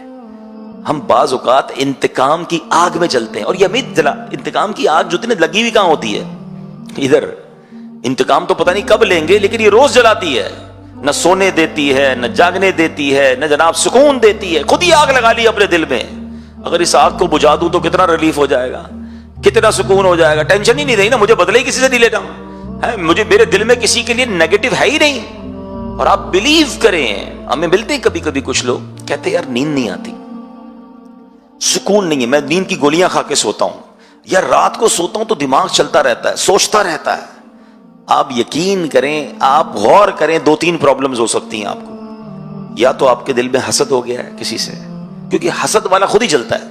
حسد چیز ہی ایسی ہے کہ مجھے جس سے حسد ہو گیا، جب اس کو ترقی ملے گی مجھے تکلیف ہوگی، اس کو عزت ملے گی مجھے تکلیف ہوگی، وہ مشہور ہو جائے گا مجھے تکلیف ہوگی، پیسے والا ہو جائے گا مجھے تکلیف ہوگی، وہ مزے کر رہا ہے اور میں رو رہا ہوں مجھے تکلیف ہو رہی۔ کمال کی بیماری ہے کہ جس سے حسد ہے وہ انجوائے کر رہا ہے، اور وہ جتنا انجوائے کر رہا ہے اتنا مجھے تکلیف ہو رہی ہے۔ تو مجھے کیوں پالنی ہے ایسی بیماری بھائی؟ ٹھیک ہے نا، جو مجھے ہی تکلیف دے رہی ہے، اس کو کہتے ہی جیلسی ہے، جلن ہی ہے اس میں۔ اچھا افسوس کی بات ہے دنیا میں بھی جلتا ہے، آخرت میں بھی جلے گا۔ اتنی خطرناک بیماری. حدیث پاک میں آتا ہے حسد نیکیوں کو ایسے کھا جاتا ہے جیسے آگ لکڑی کو کھا جاتی ہے. اب سردیوں میں لوگ آگ لکڑی جلاتے ہیں, کیا ہوتا ہے تھوڑی دیر بعد لکڑی فنش, ختم, راخ. ایسی نیکیاں ختم. اتنی مشکل سے نیکی کروں, نماز پڑھوں, سردی میں وضو کر کے نماز پڑھوں, یا روزے رکھوں, یا تلاوت کروں, یا صدقہ خیرات دوں, اور حسد کر کے سب جلا دوں, تو مجھ سے بڑا بے وقوف کون ہوا بھائی؟ تو always try to understand کہ جس کو سکون سے نیند نہیں آتی نا, یا تو وہ بدگمان ہے کسی کے بارے میں, نیگیٹو سوچتا ہے, یا اس نے حسد پال لیا ہے, یا ریونج ہے اس کے دل میں, بدلے کی آگ میں جل رہا ہے, اس کو نہیں آئے گی نیند. آپ دل سے سب نکال دو, کلین کر دو, یقین کرو ایسی نیند آئے گی کہ مزے کو مزہ آ جائے گا. جب مجھے کسی سے ٹینشن ہی نہیں ہے, مسلمان کی خوشیوں میں خوش ہونا شروع کر دیں. حسد کا اپوزٹ پتہ ہے کیا ہے؟ کہ آپ کو پتا چلے نا یار کسی کو ترقی ملی, آپ انجوائے کریں, یا اللہ ماشاءاللہ سبحان اللہ, اللہ اس کو اور دے, اللہ اس کو اور نواز, مجھے بھی دے دے. دیکھیں یہ دعا کرنے میں کوئی حرج نہیں ہے کہ اللہ تو نے اس کو دیا ہے مجھے بھی دے دے, یہ تو میرے رب کے خزانے بھرے ہوئے ہیں نا, وہ اس کو دے سکتا ہے, آپ کو بھی دے سکتا ہے. لیکن یہ جو تمنا ہوتی ہے نا کہ اس کا چھین کے مجھے مل جائے, یا مجھے نہ ملے مگر یہ برباد ہو جائے, یہ حسد ہے, حرام, جہنم میں لے جانے والا کام. اچھا پھر اس کی جو کانسیکوینسز ہے نا وہ بڑے خطرناک ہے. نیند ہی نہیں آئے گی, ٹینشن بہت ہے, دل جل رہا ہے, اور پیارے آقا سب کو معاف کر رہے ہیں, ایسے شخص کو بھی معاف کر رہے ہیں. تو اب میں اور آپ اس واقعے سے پہلے تو یہ سیکھیں کہ ہم نے معاف کرنا ہے, درگزر کر. دیکھیں we are living with in human beings, ہم انسانوں کے درمیان جی رہے ہیں نا, انسان سے خطا ہو جاتی ہے. آپ اگر باس ہیں, ایچ او ڈی ہیں, تو آپ کے کسی ساتھ کام کرنے والے سے مسٹیک ہو جائے گی. آپ شوہر ہیں تو بیوی بچوں سے مسٹیک ہو جائے گی, والدین ہیں تو بچوں سے مسٹیک ہو سکتی ہے. آپ کوئی کہیں بھی ہیں, آس پاس کے لوگ مسٹیک کریں گے. اچھا میں خود بھی تو کرتا ہوں نا, آپ بھی تو کرتے ہیں. آپ دوسروں کی مسٹیک یاد کر رہے ہیں, اپنی مسٹیک کیوں بھول رہے ہیں بھائی؟ آپ کی مسٹیک پکڑنے والا کوئی اور ہے, مگر آپ دوسروں کی مسٹیک چھوڑ نہیں پا رہے. نہ کریں ایسا. اور یہاں میں بڑی ایک باریک سی بات کہہ کر آگے نکل جاؤں گا. ہم سب کی ایک دعا ہوتی ہے, اور اچھی دعا ہے, اور خاص طور پہ جب شب قدر آتی ہے تو سبھی دعا کرتے ہیں, اللہم انک عفو کریم تحب العفو فاعف عنی. اس کا معنی پتہ ہے آپ کو؟ میننگ بڑا پیارا معنی ہے. اور بلکہ چلیں یہ مشورہ بھی دے دیتا ہوں, whenever you try to recite any of Arabic supplication, جب بھی آپ کسی عربی دعا کو پڑھیں اس کی میننگ ضرور سمجھا کریں, پھر مزہ ہی اور آئے گا. آپ مانگ کیا رہے ہیں آپ کو ہی نہیں پتا. آپ کسی جگہ پر آپ اپلیکیشن دے رہے ہیں, کوئی کہے کیا لکھا ہے, بولے مجھے نہیں پتا, تو بھی کیسی اپلیکیشن ہے بھائی, آپ کو ہی نہیں پتا کیا مانگنا ہے. اپلیکیشن پڑھتے ہیں, سمجھتے ہیں, نہیں سمجھ آتا ٹرانسلیٹ کرتے ہیں. اب تو چیٹ جی پی ٹی پتہ نہیں کدھر کدھر سے ٹرانسلیٹ ہو جاتا ہے. تو بھائی دعا کا بھی تو معنی سمجھو نا, کیا مانگ رہے ہو اللہ سے. آپ بلیو کریں جس دن عربی دعائیں سمجھ آنے لگ گئی آپ کو مزے کو مزہ آ جائے گا, کیونکہ اس میں جو فصاحت ہے, اس میں جو بلاغت ہے, اس میں جو رقت ہے, اللہ اکبر. یہ میرا موضوع نہیں ہے, ورنہ اس پر پھر کبھی بات کریں گے کہ عربک دعاؤں کا ایسنس کیا ہے اور اس کا لطف کیا ہے کہ اس کو سمجھ کے پڑھیں. بہرحال اس دعا پر آتا ہے. اچھا یہ دعا بھی نبی پاک علیہ الصلوۃ والسلام نے بیان کی ہے, حدیث پاک کی دعا ہے. بی بی عائشہ صدیقہ رضی اللہ تعالی عنہا نے پیارے آقا سے پوچھا تھا نا کہ حضور شب قدر کو پالوں تو کیا پڑھوں, تو نبی پاک نے دعا بتائی تھی. سبحان اللہ, اللہ کے حبیب بتائیں کہ اللہ سے ایسے مانگو, اس سے اچھی دعا کون سی ہوگی. ڈائریکٹ کوشچن آنسر مل گیا نا. آپ کہتے ہیں نا پیپر آؤٹ ہو جائے, پیپر آؤٹ ہی تو کر دیا نبی پاک نے. جس سے مانگنا ہے اس سے یہ ایسے مانگ لو, رب کے حبیب بتا رہے ہیں. لیکن اس دعا کے معنی کیا؟ اللہم انک عفو, اے اللہ تو معاف کرنے والا ہے, تحب العفو, معافی کو پسند کرتا ہے, فاعف عنی, مجھے بھی معاف کر دے. Look at the beautiful way to ask. مگر اب میں آپ سے ایک سوال کرنا چاہتا ہوں. میں اللہ سے تو یہ کہہ رہا ہوں اللہ تو معافی کو پسند کرتا ہے, مجھے معاف کر دے. میں نے بندوں کو معاف کر دیا ہے. ایک ایسی دعا ہے کہ میں کہوں یا اللہ تو مجھے معاف کر دے, میں تیرے بندے معاف نہیں کروں گا, میں تو بدلہ لوں گا, میں تو انتظار میں بیٹھا ہوں. بلکہ کچھ لوگ تو اتنے خطرناک ہوتے ہیں کہ وہ اگلے کی خوشی کا انتظار کر رہے ہوتے ہیں کہ اس کے بچے کی جس دن شادی ہوگی نا اس دن رنگ میں بھنگ ڈالوں گا, اس دن بدلہ لوں گا, اس دن ذلت ذلیل کروں گا, جس دن اس کی پروموشن ہوگی نا, یا جس دن جناب اس کو کوئی ترقی ملے گی, میں اس دن اپنا جو ہے نا غصہ نکالوں گا. استغفر اللہ, استغفر اللہ. کتنا گندا ذہن ہے یار. کسی مسلمان کی خوشی خراب کرنی ہے آپ کو. سوچیں وہ لوگ, کیونکہ یہ لائیو بھی جا رہا ہے میرا بیان, خدا کے واسطے سوچیں, وہ رشتہ دار سوچیں کہ اللہ نے اس بھائی کے گھر میں خوشی دی ہے, ارمانوں سے وہ خوشی کر رہا ہے, اور آپ اس نیت سے جا رہے ہو اس خوشی میں, یا نہیں جا رہے ہو اس خوشی میں کہ میں اس کی خوشی کو خراب کروں. ایسا نہ ہو تمہاری ساری خوشیاں خراب ہو جائیں, ایسا کبھی نہیں سوچنا چاہیے. تو سنیے کیسی دعا ہے, اے اللہ میرے سارے گناہ معاف کر دے, میں تیرے بندوں کو معاف نہیں کروں گا. یہ کیسی دعا ہے؟ مجھے بتاؤ نا. مزہ کیا ہے کہ میں پہلے سب کو معاف کروں جس نے بھی مجھے ستایا، تکلیف پہنچائی، اور پھر اللہ سے عرض کروں اے کریم تو سب سے بڑا معاف کرنے والا ہے، میں تو بندہ ہوں نا، میں نے بندہ ہو کر تیرے سارے بندوں کو معاف کر دیا، اب اے کریم تو بھی مجھے معاف کر دے. پھر دل سے نکلے گی نا، پھر اس کا لطف بھی اور ہوگا. تو اپنے دلوں کو صاف کیجیے. دس از دا سیکنڈ ریزولوشن. ایک دوسری اچھی نیت نئے سال کی اور نئی پلاننگ کی کہ دل صاف ہونا چاہیے، دل کلین ہونا چاہیے. یہ حسد، بدگمانی، لیگ پولنگ، یہ بہت سارے اداروں میں چل رہا ہوتا ہے. یار یہ کیوں ترقی کر رہا ہے، اس کو کیوں ترقی مل رہی ہے. دیکھیے یاد رکھیں، پتہ نہیں کیوں ہمارا یہ مائنڈ سیٹ بن جاتا ہے کہ اس کی ترقی میری ترقی میں رکاوٹ ہے. ایسا نہیں ہے، ہر بندہ اپنا نصیب لے کر آتا ہے. یار ایک سمندر ہے، سمندر میں کیا مچھلی کو راستہ ڈھونڈنا پڑتا ہے کہ یہ مچھلی ہٹے گی تو مجھے راستہ ملے گا؟ اتنا بڑا سمندر ہے اللہ کی رحمت کا، اس کو بھی تیرنے دو، آپ بھی تیرے. آپ اپنے بلبوتے پر آگے بڑھے نا، اس کو پیچھے کر کے آگے کیوں بڑھنا ہے؟ ہاں وہ کہتے نہیں وہ اصل میں اس نے وہ چاپلوسی کی تھی، تو اس نے وہ شکایت کی تھی، تو اس نے فلاں کام کیا تھا اس لیے وہ آگے بڑھ گیا. او یار آپ ان چیزوں کو چھوڑ دینا، آپ کے نصیب میں جو آپ کو مل کر رہے گا. آپ اللہ کی رحمت سے نا امید کیوں ہوتے ہیں؟ اصل میں حسد کی ایک بیسک وجہ پتہ کیا ہو جاتی ہے؟ مثال کے طور پہ میں ایک ایگزامپل دیتا ہوں. ماشاءاللہ کافی سارے لوگ بیٹھے ہیں. اگر میں ہمارے یہاں ذمہ دار اسلامی بھائی کو 100,000 کے نوٹ دوں اور میں کہوں یہاں سے بانٹنا شروع کریں. اب اس وقت 100 سے زیادہ اسلامی بھائی بیٹھے ہیں، مثال دے رہا ہوں، کافی سارے ہیں. یہ یہاں سے شروع کریں، 1,000 کا سب کو نوٹ دیں. اب میں نے اعلان بھی کر دیا کہ 100 نوٹ ہے، 1,00,000 روپے ہیں، جناب سب میں 1,000 بانٹ دیں. تو ادھر بیٹھنے والا کوئی بندہ سوچ سکتا ہے کہ یار یہ جو بھائی 100 نوٹ بانٹیں گے تو یہاں کی تو باری نہیں آئی، ختم ہو جائیں گے. تو وہ ہو سکتا ہے یہاں سے کھڑا ہو اور آگے جا کے لائن توڑ کر اپنا 1,000 روپے لے لے، کیونکہ میری باری میں تو ختم ہو جائیں گے ان کے پاس. اول تو ایسا کرنا نہیں چاہیے، لیکن لاجیکلی تو سمجھ آتا ہے نا کہ ہیں 100 نوٹ، بندے 200 ہیں. اچھا ان کے پاس 100 ہیں تو باقی کو ٹینشن ہو رہی ہے. اللہ کے پاس تو محدود نہیں ہے نا، اس کے خزانے تو بھرے ہوئے ہیں نا. ہم یہ کیوں سوچتے ہیں کہ اس کو ملنے سے پہلے مجھے مل جائے ورنہ ختم ہو جائے گا؟ نہیں ختم ہوگا. اس کریم کے خزانے بھرے ہوئے ہیں، وہ جب سے دنیا بھری بانٹ رہا ہے. اللہ سے یہ کہو نا اللہ تو اس کو دے رہا ہے مجھے بھی دے دے. جو اس کو دے سکتا ہے وہ آپ کو بھی دے سکتا ہے. عزت آپ کو دی ہے، اس کو دی آپ کو بھی دے سکتا ہے. شہرت اس کو دی ہے آپ کو بھی دے سکتا ہے. دولت اس کو دی آپ کو بھی دے سکتا ہے. اللہ سے مانگو نا، اس کا چھیننا کیوں ہے، اس کا برباد کیوں کرنا ہے؟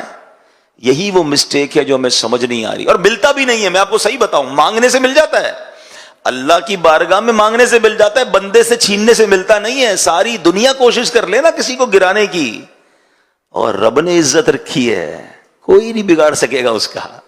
ہاں سب مل کے گرانے کی کوشش کر لیں، اللہ نے عزت رکھی ہے، اس کو عروج ہی ملنا ہے، اس کو ترقی ملنی ہے. وَتُعِزُّ مَن تَشَاءُ وَتُذِلُّ مَن تَشَاءُ بِيَدِكَ الْخَيْرُ.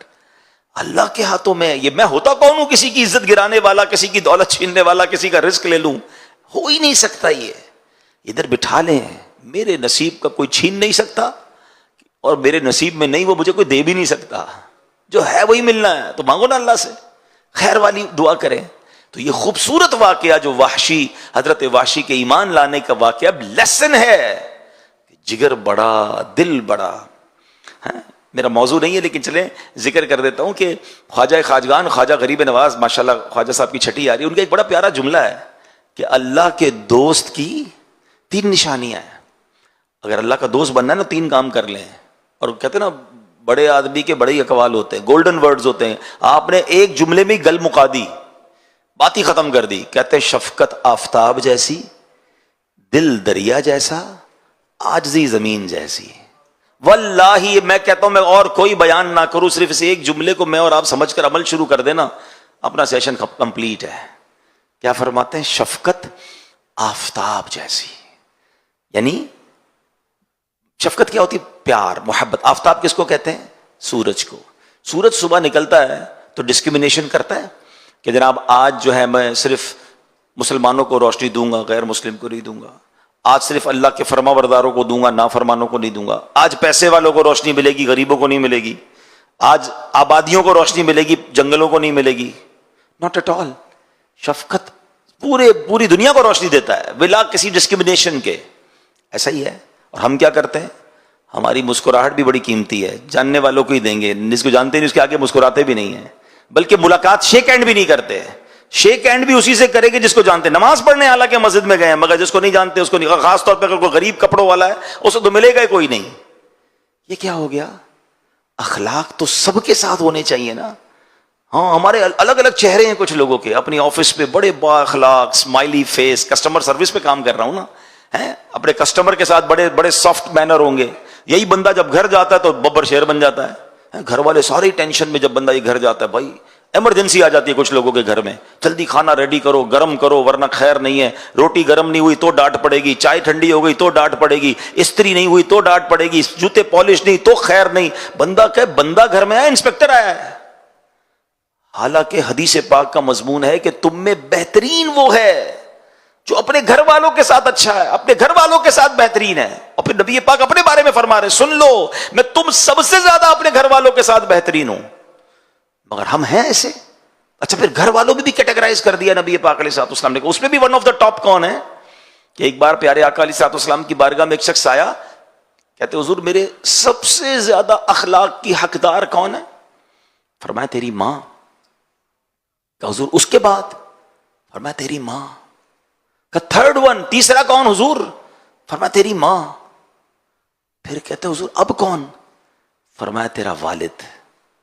ہائے ہائے ہائے. ایک اور خوبصورت بات بتاؤں, علماء نے اس حدیث کو بڑا خوبصورت انٹرپریٹ کیا ہے, بڑی پیاری اس کی شرح بیان کی ہے.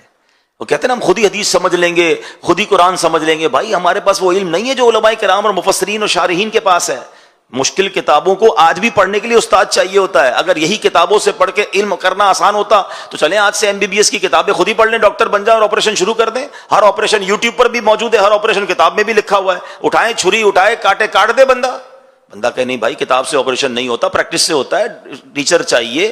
اس میں سب سمجھ آتی ہے کہ ہاں بھائی جب تک پریکٹس نہ ہو, ہاؤس جاب نہ ہو, بندہ علاج نہیں کر سکتا, وکالت نہیں کر سکتا, فلاں کام.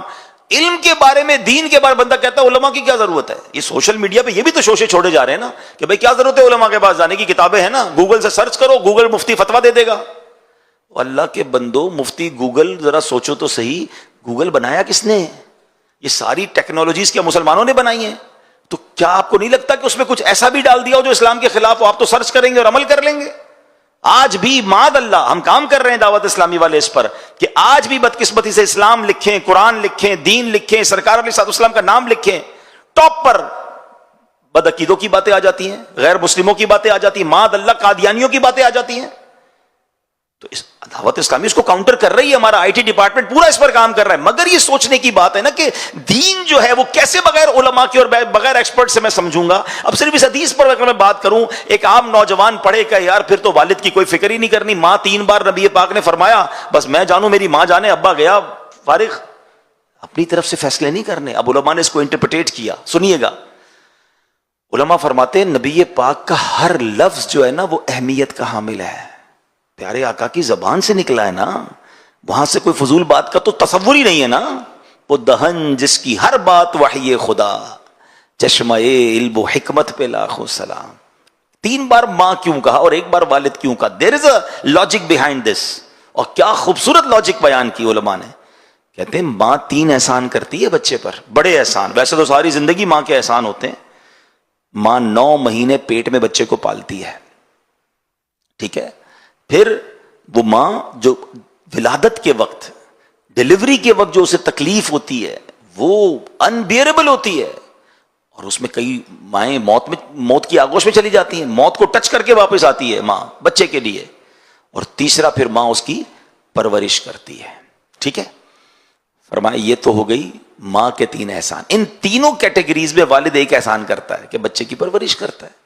والد تو پیٹ میں بچے کو نہیں پالتا نا, ولادت کی تکلیف والد کو نہیں ہوتی ہے. تو اس لیے 3 بار ماں فرمایا اور 1 بار والد. ہر لفظ کے پیچھے حکمت ہے. اور پھر علماء نے اس کو سمرائز کیا کہ اب کرنا کیا ہے ماں باپ کے ساتھ. فرمایا خدمت ماں کی زیادہ کرنی ہے, عزت والد کی زیادہ کرنی ہے. کیونکہ وہ والدہ کا بھی شوہر ہے نا, تو اب اس کی عزت ماں سے زیادہ عزت والد کی کرنی ہے, مگر خدمت جو ہے دونوں میں ملا کر وہ والدہ کی زیادہ کری. مگر نا come again to the point کہ الگ الگ چہرے ہیں نا, شفقت سب کے لیے آفتاب جیسی نہیں ہے.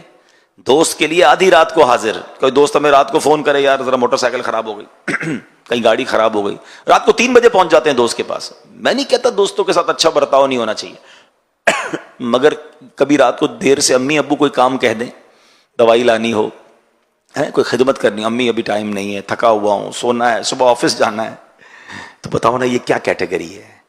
پریورٹی کس کو دینی تھی؟ ماں باپ کو، فیملی کو، پھر بار والوں کی باری آنی تھی۔ تو خیر خواجہ صاحب کا جملہ آج میں چاہوں گا اب یاد کر کے جائیں، شفقت آفتاب جیسی، دوبارہ ریپیٹ کر لیں، شفقت آفتاب، دل دریا جیسا ہے۔ اب دل دریا جیسا سے کیا مراد ہے؟ کہ آپ نے دیکھا ہوگا جو دریا ہے، کبھی کسی دریا پر کوئی بورڈ دیکھا ہے کہ جناب اس دریا میں صرف منرل واٹر آ سکتا ہے، آبشار کا پانی آئے گا، بارش کا پانی آئے گا، نو گندا پانی ایٹ آل؟ نہیں، دریا میں بارش بھی آ رہی ہوتی ہے، آبشار بھی آ رہا ہوتا ہے، ندی نالے بھی آ رہے ہوتے ہیں، جانور بھی نہا رہے ہوتے ہیں، دریا سب کو لے کے چل رہا ہوتا ہے، اپنے رنگ میں رنگ کے چل رہا ہوتا ہے۔ اس کا مطلب یہ کہ دل دریا جیسا ہونا چاہیے۔ آپ کی حوصلہ افزائی کرنے والے بھی ہوں گے، آپ کو اپریشیٹ کرنے والے بھی ہوں گے، اور آپ کو کرٹیسائز کرنے والے بھی ہوں گے۔ زندگی میں یہ ہوتا رہتا ہے، یاد رکھیے گا۔ اگر آپ، میں بڑی ویژنری بات کرنے جا رہا ہوں، یہ آپ کو آفس میں بھی کام آئے گی، فیملی میں بھی کام آئے گی، محلے میں بھی کام آئے گی، اور دین کے کاموں میں بھی کام آئے گی، کہ اگر بڑا کام کرنا ہے نا تو جگر بڑا کر لو، دل بڑا کر لو، جو خواجہ صاحب نے فرمایا دل دریا جیسا کر لو، تو آپ کامیابی پاؤ گے۔ آپ بات بات پر اگر ناراض ہونے والے ہیں کہ یار اس نے دل توڑ دیا، اس نے جناب ڈسکریج کر دیا، ساتھ تو دیتا کوئی نہیں ہے، کون کرے بھائی کام، تو پھر آپ کچھ بھی نہیں کر سکتے ہیں۔ آپ کام کریں گے تو محبت کرنے والے بھی ملیں گے، کچھ کرٹیسائز کرنے والے بھی ملیں گے، چل سب کو لے کے چلیں، برداشت کریں۔ نبی پاک نے کیا کیا تھا؟ پیارے آقا جب اسلام کی دعوت پیش کی، نبی پاک کے تو اپنے مخالف ہو گئے تھے نا، فیملی ممبر مخالف ہو گئے، ساری زندگی نبی پاک کے گن گانے والے۔ آپ کو پتا ہے پیارے آقا کا سٹیٹس کیا تھا؟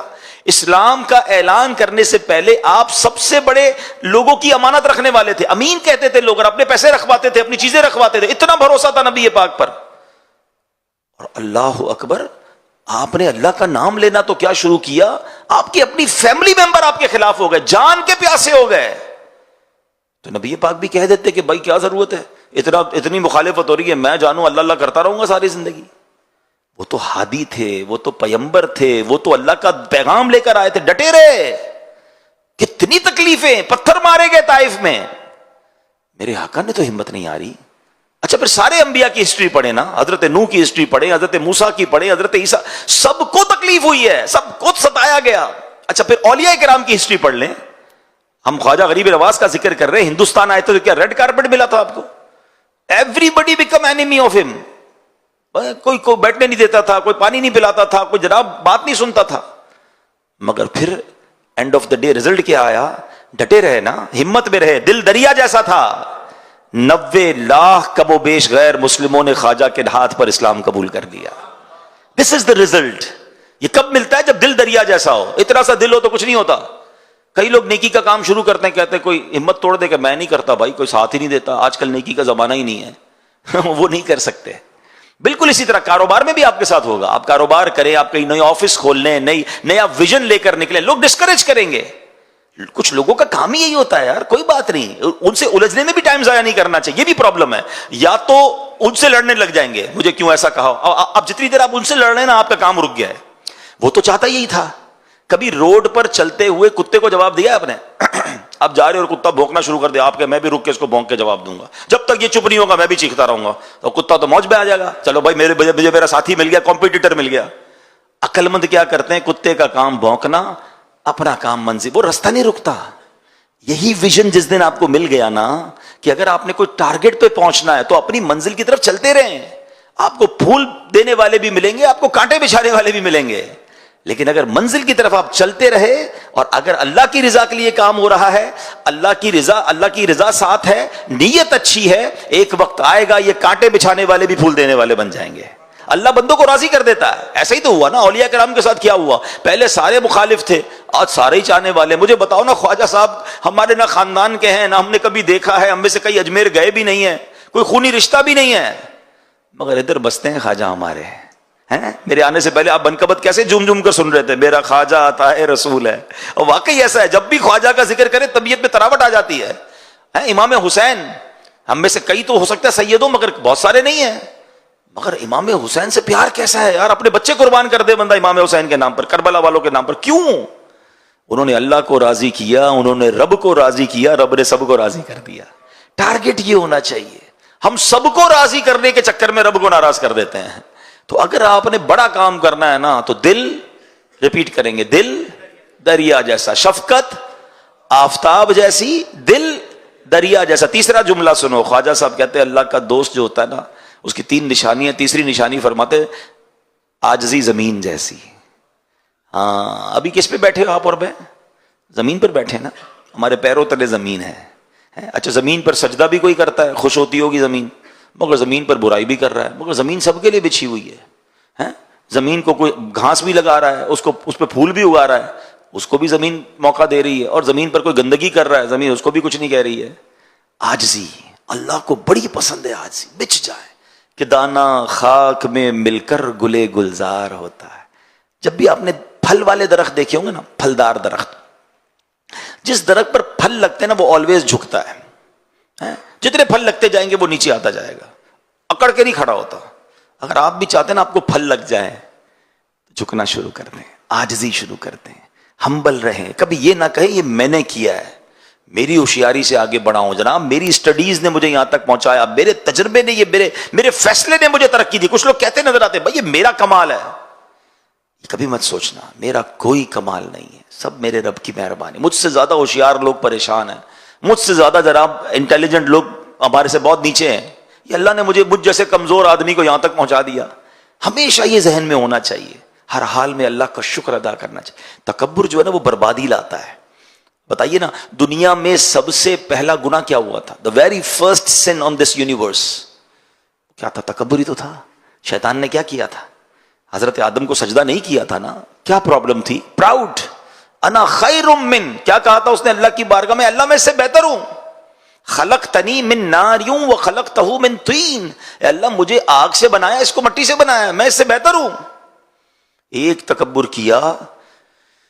شیطان شروع سے ہی اللہ کا نافرمان نہیں تھا، اس کا نام عزازیل تھا، فرشتوں کا استاد تھا. اس کے چہرے کا نور چھین لیا گیا، اس کی عبادتیں برباد کر دی گئیں، اس کو لعنتی قرار دے دیا اللہ کی بارگاہ سے، جہنم کا حقدار ہو گیا وہ.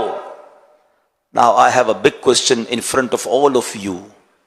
ایک بار پراؤڈ کرنے والے کا یہ حال ہوا ہے؟ جو روز پراؤڈ کرتا ہو، جو روز تکبر کرتا ہو، نہ کریں ایسا. ہاں ہم کہہ رہے ہوتے ہیں، بہت سارے لوگ کہہ رہے ہوتے ہیں میں اس سے بہتر ہوں. شیطان نے بھی تو کہا تھا انا خیر من، میں اس سے بہتر ہوں. کوئی کہتا ہے میں پڑھا لکھا ہوں، یہ جاہل ہے.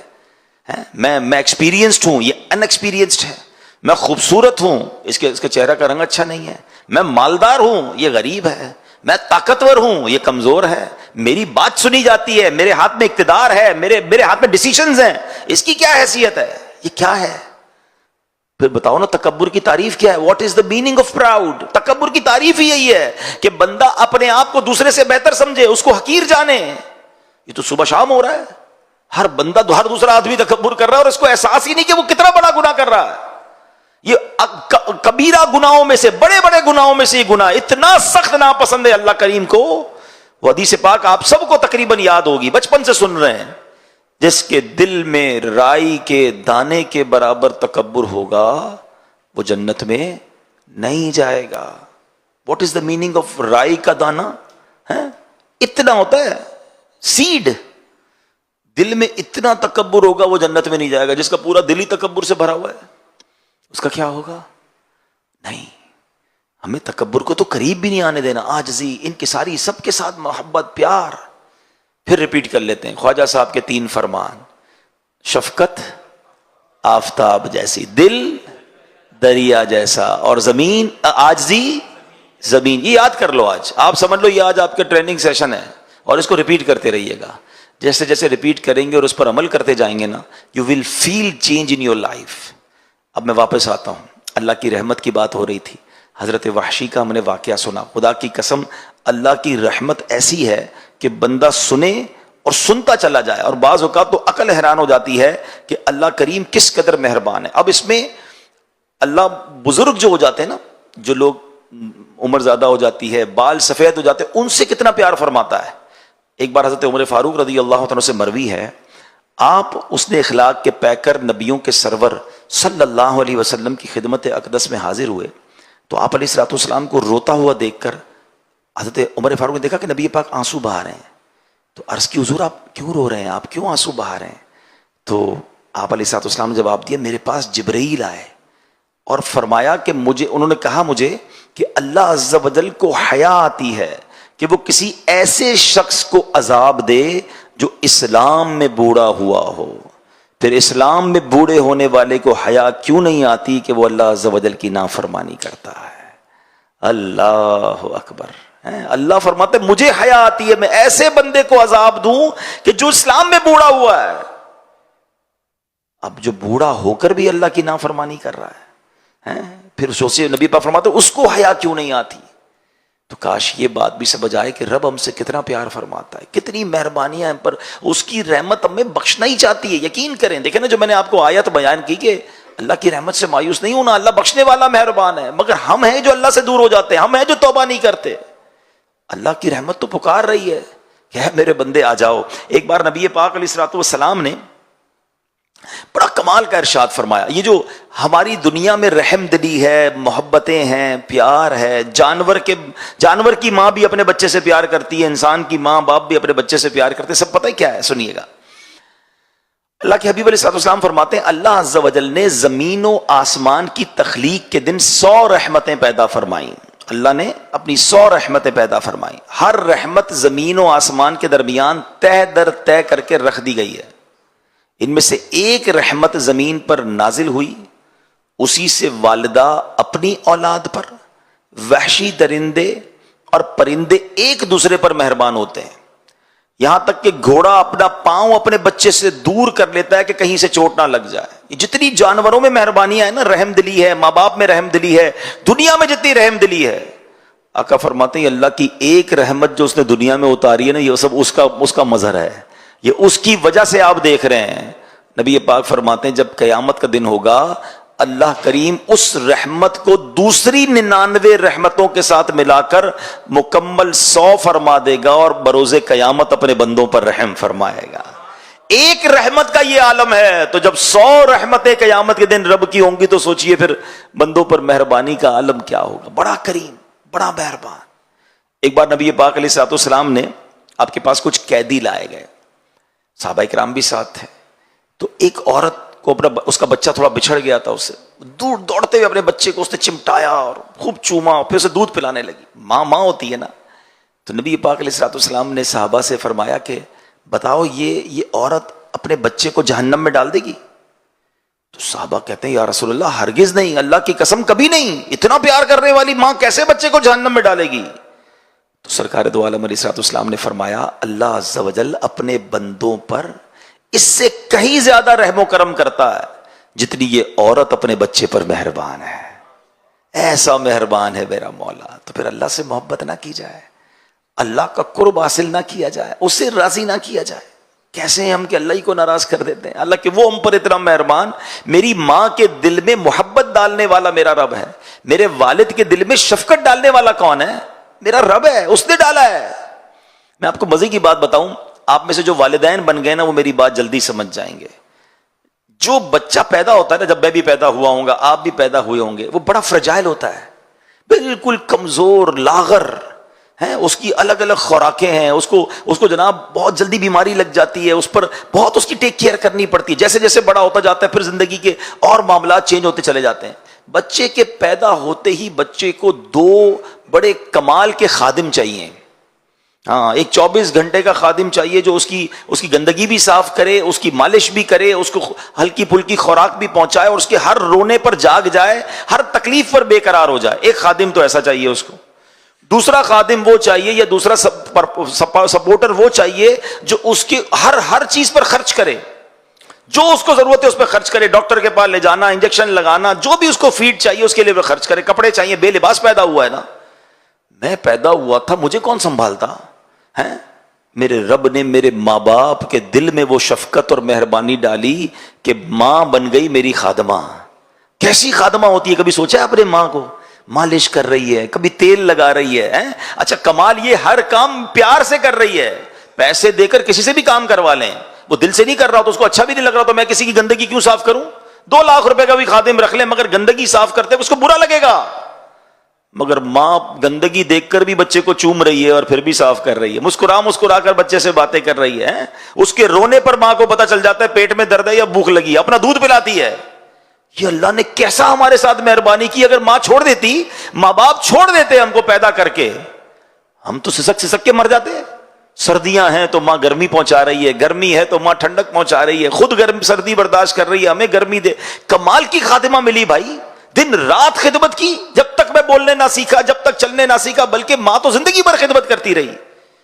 پھر اللہ نے والد کے دل میں کیا کمال کا جذبہ ڈالا کہ آدھی رات کو پیسے چاہیے مجھے ڈاکٹر کے پاس لے جانے کے لیے، مجھے انجیکشن لگانے کے لیے، مجھے پرابلم ہو جائے، والد اپنی جیب کاٹتا ہے، بچے کا علاج کراتا ہے۔ بچے کو دودھ چاہیے، بچے کو فیڈر چاہیے، بچے کو علاج چاہیے، بچے کو آگے جا کے بسکٹ چاہیے، واٹ ایور ہی نیڈ۔ شاید والد نے اپنی کئی خواہشات کو ماری ہوں گی، مگر بچے پر کبھی احسان نہیں جتایا۔ ہے کوئی آپ میں سے ایسا جس میں سے ہمارے ابو نے ہمیں کہا ہو کہ بیٹا تجھے پتا ہے بچپن میں کتنا کھلایا تھا، تیرے کپڑوں کا انتظام میں نے کیا؟ وہ احسان بھی نہیں جتاتا، خوشی خوشی کر رہا ہوتا ہے، اور پھر دعا بھی کرتا ہے اللہ میرے بچوں کی خیر فرما۔ اللہ اکبر، یہ کیا ہے؟ کبھی سوچا اپنے خرچ بھی کر کے دعائیں ہمارے لیے کر رہا ہے، دن رات فکر ہے۔ دنیا میں باپ وہ رشتہ ہے، یاد رکھیے گا۔ ہاں، دنیا میں بہت کم ایسے لوگ ہوتے ہیں جو یہ سمجھیں کہ یہ بندہ مجھ سے آگے نکل جائے، مگر باپ وہ ہوتا ہے جو ہمیشہ یہ چاہتا ہے کہ میرا بیٹا مجھ سے آگے ترقی کرے، میرا بیٹا مجھ سے زیادہ عزت والا ہو۔ بلکہ کہتے ہیں نا، کسی کو کاندھے پہ بٹھاؤ تو کیا تمنا ہوتی ہے، جدھر تک میں دیکھ رہا ہوں یہ کاندھے پر بیٹھنے والا مجھ سے بھی آگے دیکھے۔ یہ والد ہوتا ہے۔ مگر بدقسمتی یہ ہے کہ جب یہ بوڑھا ہو جاتا ہے تو بچے اس کی قدر چھوڑ دیتے ہیں، اس کی بے عزتی کرتے ہیں، اسے تکلیف پہنچاتے ہیں۔ خدا کی قسم کبھی یہ مت کرنا، یہ میرے رب کی مہربانی ہے جو میں ایسی ہستیاں اس نے دی ہیں۔ آج دنیا میں کون کس کو پوچھتا ہے یار، کون کس کے لیے خرچ کرتا ہے؟ مگر کمال ہے یار، میں پیدا ہوا تو بے لباس تھا، میں پیدا ہوا تو کمزور تھا، میں پیدا ہوا تو کچھ نہیں کر سکتا تھا، مگر قدم قدم پر مجھ پر مہربانی کرنے کے لیے اللہ نے میری ماں اور میرے والد کے دل میں ایسی شفقت محبت ڈالی کہ ان کے لیے دنیا کا سب سے مین آدمی ہی میں تھا، حالانکہ میں کچھ نہیں تھا۔ اب یہاں لوگ ایسی باتیں بھی کرتے ہیں، بھائی بچے پر بعض اوقات ماں باپ اس لیے مہربانی کرتے ہیں کہ بچہ بڑا ہو کے کما کے دے گا، بھول ہے تمہاری۔ ارے معذور بچہ پیدا ہو جائے، ماں باپ اس کی بھی خدمت کرتے ہیں، بچے کے اندر کچھ بھی نہ ہو پھر بھی ماں باپ اس کو زندگی بھر سینے سے لگاتے ہیں۔ یہ بے لوث پیار ہے۔ مگر میں یہاں اللہ کی محبت بتا رہا ہوں کہ اللہ کی مہربانی اور رحمت دیکھیں، جس نے ایسے ماں باپ عطا کیے تو رب کی رحمت کا عالم کیا ہوگا۔ تو آج چونکہ میں نے بات کی تھی کہ ہم نیو ایئر ریزولوشن پر اور کچھ نئے ارادوں پر بات کریں گے، because we are in the start of Rajab and we are in the start of new year. اب زندگی میں ایک بدلاؤ لائیے، ایک چینج لائیے، اور وہ چینج یہ ہونا چاہیے کہ ایک ہے زندگی میں عبادت کرنے کا جو ڈایا میٹر ہے نا، یا جو انداز ہے، وہ یہ ہے کہ یار نماز نہیں پڑھوں گا تو عذاب ہوگا، روزے نہیں رکھوں گا تو مار پڑے گی، جھوٹ بولوں گا تو جناب جہنم میں ڈال دیا جاؤں گا، اس لیے گناہ نہ کرنا یا اس لیے عبادت کرنا کہ سزا ملے گی۔ یہ ایک الگ طریقہ ہے۔ میں نہیں کہتا کہ یہ نہیں سوچنا چاہیے، بالکل سوچیں، لیکن اس سے اعلیٰ طریقہ پتہ ہے کیا ہے؟ کہ بندہ اس لیے عبادت کرے کہ میں رب کو ناراض نہیں کرنا چاہتا، میں اللہ سے پیار کرتا ہوں۔ جس سے پیار ہو نا اس سے ناراض نہیں کرتے، جس سے پیار ہو اس کی ہر بات مانتے ہیں۔ آپ کو اپنے بچے سے پیار ہے، آپ بچے کی کتنی باتیں مانتے ہیں، بچے کو ناراض نہیں کرنا چاہتے۔ جس کو اپنی فیملی سے پیار ہے وہ فیملی کے لیے بہت بڑی بڑی قربانیاں دے رہے ہوتے ہیں۔ تو جس رب نے مجھے بنایا، جس کے مجھ پر اتنے احسان، جس سے بخشش لینی میں نے، جو مہربان مولا، وہ ناراض نہ ہو جائے، یہ خیال نہیں ہونا چاہیے۔ یقین کریں جس دن آپ نے عبادت اس نیت سے کرنی شروع کی نا کہ رحمان کا حکم ہے اس لیے نماز پڑھ رہا ہوں، میرا رب راضی ہو جائے گا، میں اس لیے عبادت کر رہا ہوں، میں گناہ اس لیے نہیں کر رہا کہ میرا کریم مولا ناراض ہو جائے گا۔ یہ جو محبت میں گناہ چھوڑنا ہے نا اور محبت میں عبادت کرنی ہے، اس کا لطف ہی اور ہے۔ ڈر کے عبادت کرنی ہے اور ڈر کے گناہ چھوڑنا ہے، یہ بھی میں نہیں کہتا غلط ہے۔ سزائیں اسی لیے بیان کی جاتی ہیں کہ بندہ گناہ کی طرف نہ جائے، اور جہنم برحق ہے، عذاب برحق ہے، وہ رحمان بھی ہے تو وہ قہار بھی ہے۔ مگر میں آپ کو ایک اعلیٰ درجہ بتا رہا ہوں کہ پیار ایسا ہو جائے اللہ سے، محبت ایسی ہو جائے کہ اس کی محبت میں گناہ کرنے کو جی نہ چاہے، اس کی محبت میں اس کی نافرمانی کرنے کو جی ہی نہ چاہے، ایسا دل میں قرار اور پیار ہو جائے کہ بس بندہ ذکر الہی کرتا رہے کہ اپنے محبوب کا ذکر کر رہا ہوں۔ کائنات میں اگر سب سے زیادہ کسی سے ہمیں پیار کرنا ہے نا تو وہ اللہ کریم ہے۔ اپنے رب سے محبت کیجیے، اور جب آپ محبت کریں گے نا پھر دیکھیں وہ کریم کیسے خزانے، کیسی رحمتیں عطا فرماتا ہے۔ لیکن آج ایک اور بات، ڈیفینیشن آف ایمان بھی سمجھ کے جائیے، اور وہ کیا ہے؟ الایمان بین الخوف والرجا۔ ہاں، یہاں دونوں ایکسٹریم پہ نہیں جانا ہے۔ ایمان کس چیز کا نام ہے؟ خوف اور امید کے درمیان کی شے کا نام ہے۔ کچھ لوگ ادھر چلے جاتے ہیں، اتنے بے خوف ہو جاتے ہیں، بھائی اللہ رحمان ہے، معاف کرنے والا، وہ گناہ پہ گناہ کیے جا رہے ہیں، یہ بھی غلط ہے۔ اور کچھ لوگ اتنے ڈر جاتے ہیں کہ میری تو بخشش ہی نہیں ہوگی، مایوس ہو جاتے ہیں، یہ بھی غلط ہے۔ درمیان میں رہنا ہے، خوف بھی رہے، امید بھی رہے، رحمت کے خیال سے مسرور بھی رہوں، اور جہنم یاد آئے تو غمگین بھی ہو جاؤں، اور اللہ سے توبہ بھی کرتا رہوں۔ ایک بہت خوبصورت اسی بات کو حضرت عمر فاروق رضی اللہ تعالیٰ عنہ نے اپنے بیٹے کو بڑی پیاری جو ہے وہ، بلکہ مولا علی شیر خدا کرم اللہ تعالی وجہ الکریم نے اپنے بیٹے کو بڑی پیاری نصیحت کی۔ اب یہ ذرا غور سے سن لیں، اور یہ احیاء العلوم میں امام غزالی نے تحریر فرمایا کہ اے بیٹے، اللہ تعالیٰ سے ایسا خوف رکھو کہ تمہیں گمان ہونے لگے کہ تمام اہل زمین کی نیکیاں لے کر اس کی بارگاہ میں پیش ہوں گا تو بھی وہ قبول نہیں کرے گا۔ یہ خوف کی لیول ہونا چاہیے۔ اور اللہ تعالیٰ سے ایسی امید رکھو کہ تم سمجھو کہ اگر سب اہل زمین کی برائیاں لے کر اس کی بارگاہ میں جاؤ گے تو بھی تمہیں بخش دے گا، وہ ایسا رحمان ہے۔ تو یہ دونوں چیزیں دماغ میں ہوں گی نا تو لائف بڑی خوبصورت گزرے گی۔ تو اللہ کرے کہ آج ہم ایک اچھی خوبصورت ابتدا کرنے میں کامیاب ہو جائیں کہ آج سے اپنے رب سے دل و جان سے محبت کریں گے، اس کی اطاعت کریں گے، اس سے پیار کریں گے۔ اور پھر آخر میں جب بہت ساری پلاننگز آپ کرتے ہیں تو میرا ایک اور مشورہ ہے، اللہ سے محبت اور رسول پاک علیہ الصلوۃ والسلام سے محبت کا ایک خوبصورت انداز یہ بھی ہے، بلکہ علماء نے پیارے آقا علیہ الصلوۃ والسلام کا یہ حق بھی لکھا کہ حق ہے نبی پاک کا امتی پر کہ ان کے روضے کی زیارت کو جایا جائے۔ تو اگر نیو ایئر پلان کرنا ہے، پورے سال کا پلان کرنا ہے، تو لوگ ٹریول بھی پلان کرتے ہیں، آپ میں سے بہت سارے ہیں جو ہالیڈے پہ جاتے ہیں، تو اپنے اس سال میں ایک پلان کریں کہ پہلے تو جن پر حج فرض ہو گیا ہے وہ حج فرض ہو جائے نا، پھر تاخیر نہیں کرنی چاہیے۔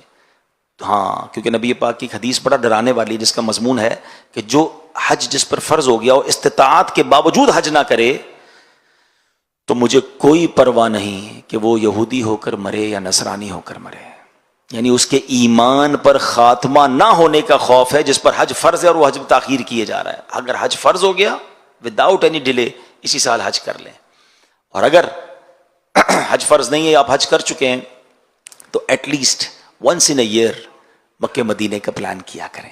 ہاں اچھا، ہمارا کام تو پلان کرنا ہے نا، ہو سکتا ہے یہاں کچھ تو ایسے ہوں گے جو افورڈ کر سکتے ہیں اور کچھ ایسے ہیں جو افورڈ نہیں کر سکتے، لیکن میرا اور آپ کا کام نہیں، افورڈ کرنے والے بھی نہیں جا سکتے، بلاوا نہ آئے تو پیسے والے بھی نہیں جا سکتے۔ میں نے کئی دیکھے اربوں پتی ہیں، نہیں دیکھا تو مدینہ نہیں دیکھا، ساری دنیا دیکھی، اور کئی ایسے ہیں جو رہنے کو گھر نہیں ہے اور کئی بار مدینہ دیکھ لیا ہے۔ کہاں کا منصب، کہاں کی دولت، قسم خدا کی ہے یہ حقیقت، جنہیں بلایا ہے مصطفیٰ نے وہی مدینے کو جا رہے ہیں۔ تو let's plan for Mecca, let's plan for Medina, let's plan for Umrah. اللہ توفیق دے تو رمضان میں عمرہ کریں۔ حدیث پاک کا مضمون ہے جس نے رمضان میں عمرہ کیا گویا اس نے میرے ساتھ حج کیا۔ ہاں، تو اللہ سے محبت کا یہ تقاضا، واقعی محبت الہی بڑھ جاتی ہے۔ کعبہ دیکھ کر جو کیفیت بنتی ہے وہ تو نیکسٹ لیول ہے نا، بندہ سوچ بھی نہیں سکتا وہاں جا کے جو اس کی فیلنگز بنتی ہیں۔ تو کعبے کا دیدار، طواف، سعی، اور پھر اس کے بعد سبحان اللہ، چلو دیکھیں وہ بستی جس کا رستہ دل کے اندر ہے، تو مدینے کی حاضری۔ تو اس سال میں یہ بھی ایک پلان آپ کے ساتھ ہونا چاہیے۔ ہالیڈے ٹرپ پر پتہ نہیں کہاں کہاں جا رہے ہوتے ہیں، سچی بات یہ ہے کہ اس سے اچھا کون سا سفر ہوگا؟ دنیا دیاں سفراں تو بندہ تھک بھی تے جاندا ہے، نالے اک بھی تے جاندا ہے، پر سفر مدینے دا ہر وار بڑا سونا۔ جتنی بار کریں مدینے کا سفر جو ہے وہ بور نہیں کرتا، وہ اور ماشاءاللہ کیفیتیں بنتی ہیں اور برکتیں ملتی ہیں۔ تو میں رب کریم سے دعا کرتا ہوں یہ نیا سال اور خوبصورت مہینے، رحمتوں والے رجب، شعبان، رمضان کے مہینے ہمارے لیے برکت والے بنا دے، رحمت والے بنا دے، مکے مدینے والے بنا دے۔ اے اللہ اپنی محبت سے اضافے والے یہ مہینے اور یہ زندگی کے سال بنا دے، اور رب کریم ہمیں معافی اور درگزر کا دل عطا فرما۔ اور بالخصوص آخر میں چاہوں گا پھر ریپیٹ کر دیتا ہوں تاکہ یاد رہ جائے کہ آج ہم نے خواجہ صاحب کی بڑی پیاری بات سنی ہے کہ جو اللہ کا دوست ہوتا ہے اس کی 3 نشانیاں ہیں، تو ریپیٹ کر لیتے ہیں کہ وہ شفقت آفتاب جیسی، دل دریا جیسا، اور عاجزی زمین جیسی. اللہ کرے ہم ایسے بن جائیں. اللہ پاک عمل کرنے کی توفیق عطا فرمائے. آمین بجاہ النبی الامین صلی اللہ علیہ وسلم.